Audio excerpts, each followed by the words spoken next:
தொடர்ந்து இந்நேரத்திற்கான தலைப்புச் செய்திகளை பார்க்கலாம். கோவை சிறுமி கொலை வழக்கை விசாரித்து குற்றப்பத்திரிகையை விரைந்து தாக்கல் செய்ய வேண்டும். காவல்துறை அதிகாரிகளுக்கு முதலமைச்சர் விஜய் உத்தரவு.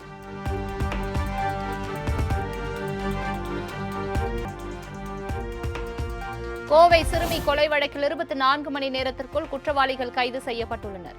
விரைவில் குற்றப்பத்திரிகை தாக்கல் செய்யப்படும் என ஐஜி ரம்யா பாரதி பேட்டி.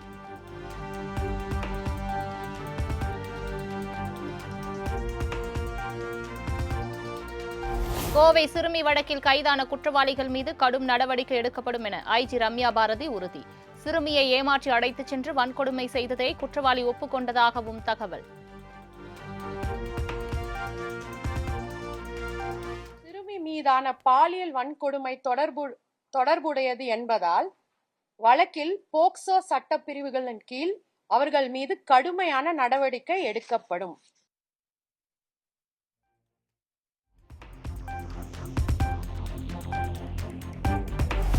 தமிழ்நாட்டை உலுக்கிய கோவை சிறுமி கொலை விவகாரத்தில் டிஜிபி சந்தீப் ராய் ரத்தோர் நேரில் விசாரணை. சூலூர் காவல் நிலையம் உள்ளிட்ட இடங்களில் விசாரணையின் அடுத்த கட்ட நகர்வு குறித்து ஆய்வு.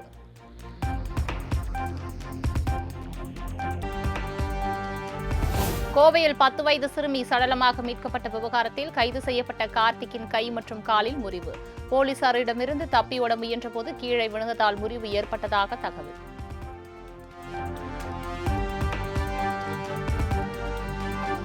கோவை சிறுமி கொலை வழக்கில் கைது செய்யப்பட்ட மோகன்ராஜுக்கு வரும் 27ஆம் தேதி வரை நீதிமன்ற காவல்.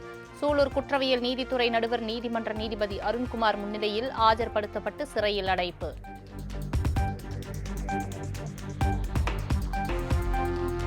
கோவையில் சிறுமி கடத்தப்பட்டு சிறுமி கொடூரமாக கொலை செய்யப்பட்ட விவகாரம். சிறுமியின் உடல் மீட்கப்பட்ட ஏரிக்கரையில் ஏடிஜிபி மகேஸ்வர் ஆய்வு.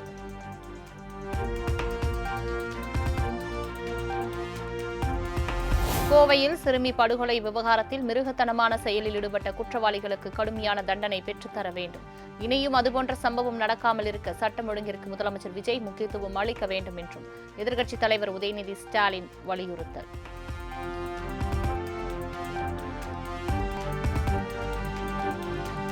நெய்வேலி என்எல்சி சுரங்க விரிவாக்க பணிகளுக்கு நிலம் கொடுத்த மக்கள் திடீர் சாலை மறியல் போராட்டம். வீட்டிற்கு ஒருவருக்கு வேலை, அதிகபட்ச இழப்பீடு உள்ளிட்ட கோரிக்கைகளை வலியுறுத்தி போராட்டத்தில் ஈடுபட்டவர்கள் போலீசாரிடையே தள்ளுமுள்ளி ஏற்பட்டதால் பரபரப்பு.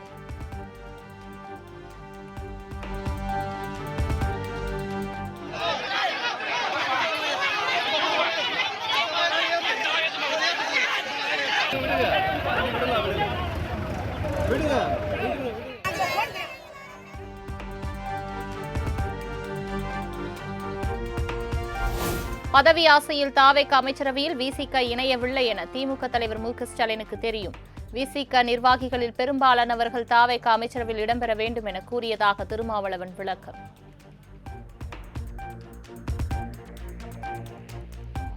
என்பது காலத்தின் கட்டாயம். இதுவரையில் தமிழக அரசியல் களத்தில் கூட்டணி ஆட்சி முறை உருவானதில்லை. அது முதல் வாய்ப்பு. இதுவரையில் ஒரு அம்பேத்கர் இயக்கம் அமைச்சரவையில் பங்கேற்பதற்கான ஒரு வாய்ப்பு உருவாகவில்லை. இப்போது உருவாகி இருக்கிறது. இது இரண்டாவது ஒரு மாற்றம். இதை உங்களுடைய ஈகோவுக்காக, அதாவது தனிப்பட்ட முறையிலே தலைவர் அமைச்சர்கள் இடம்பெற வேண்டாம் என்று எடுத்திருக்கிற அந்த முடிவுக்காக இந்த வாய்ப்பை மறுதளிப்பது ஏற்புடையதல்ல என்ற கருத்தை முன்னணி பொறுப்பாளர்கள் பலரும் வற்புறுத்திய நிலையில் இந்த நேரத்தில் கட்சிக்கு கட்டுப்படுவது என்னுடைய பொறுப்பு. கட்சி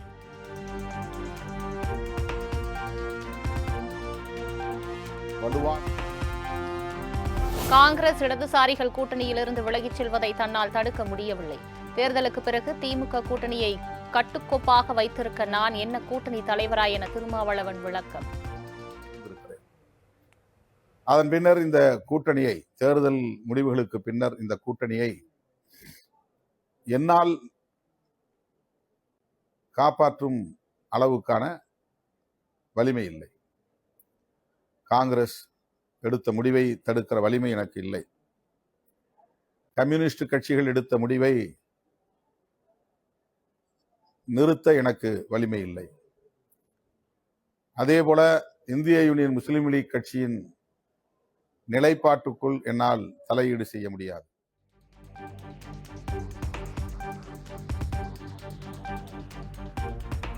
உள்ளாட்சி மற்றும் மக்களவைத் தேர்தலில் தமிழக வெற்றிக் கழகத்துடன் கூட்டணி தொடருமா?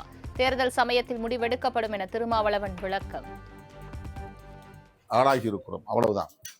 அடுத்த வர உள்ளாட்சி தேர்தலாக இருக்கட்டும், நாடாளுமன்ற தேர்தலாக இருக்கட்டும், எதையுமே நான் உங்கள்கிட்ட பேசல. பயணிக்கூட வாய்ப்பு இருக்கா? அப்புறம் திரும்ப ஒரு யூகமான கேள்வி எதுக்கு? அது தேர்தல் வரட்டும், தேர்தல் நேரத்தில் பேசலாம்.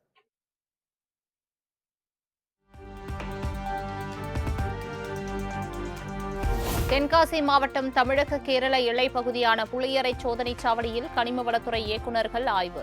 கனிம வளங்களை ஏற்றிச் செல்லும் லாரிகளில் முழுமையாக ஆய்வு செய்ய திட்டம்.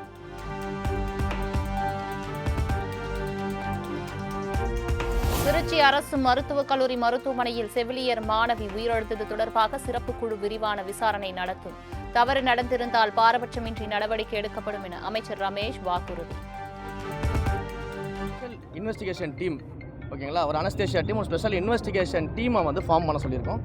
அந்த டீம் இங்கே வந்து அந்த சம்மந்தப்பட்ட அந்த பேஷண்ட் ஸ்டூடெண்ட்டுக்கு என்ன ஆச்சு அப்படின்றத இன்வெஸ்டிகேட் பண்ணுவாங்க. இன்வெஸ்டிகேட் பண்ணிவிட்டு இன்கேஸ் அந்த இன்வெஸ்டிகேஷனில் இவங்க எல்லாரும் சொல்கிறபடி ஏதேனும் ஒரு வேளை தவறுகள் நடந்திருந்தால் பாரபட்சம் இல்லாமல் அதில் இன்வால்வ் ஆகிருக்க அத்தனை பேர் மேலேயும் அரசாங்கம் நடவடிக்கை எடுக்கும்.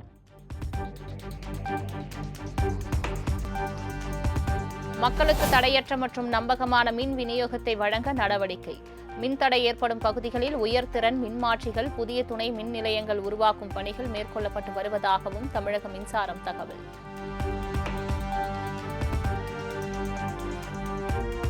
சென்னை மெரினா நீலக்கோடி கடற்கரை பகுதிக்கு பொதுமக்கள் செல்ல தடை விதித்து காவல்துறையினர் உத்தரவு.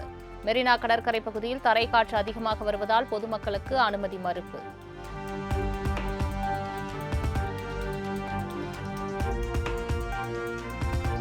19வது ரோஸ்கர் மேளா திட்டத்தின் கீழ் 51,000க்கும் அதிகமானோருக்கு பணி நியமன ஆணை. பீகார், அசாம், மகாராஷ்டிரா உள்ளிட்ட மாநிலங்களை இளைஞர்களுக்கு காணொலி மூலம் ஆணைகளை வழங்கினார் பிரதமர் நரேந்திர மோடி.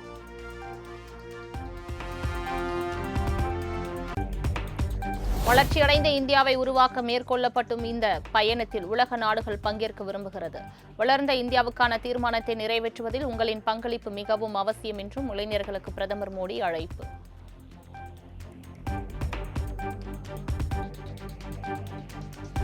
நான்கு நாள் அரசுமுறை பயணமாக இந்தியா வந்த அமெரிக்க வெளியுறவுத்துறை அமைச்சர் மார்க்கோ ரூபியோவுக்கு உற்சாக வரவேற்பு. கொல்கத்தாவில் உள்ள அன்னை தெரேசா நினைவிடத்தில் தனது மனைவி ஜானட் டி ரூபியோவுடன் பார்வையிட்டார்.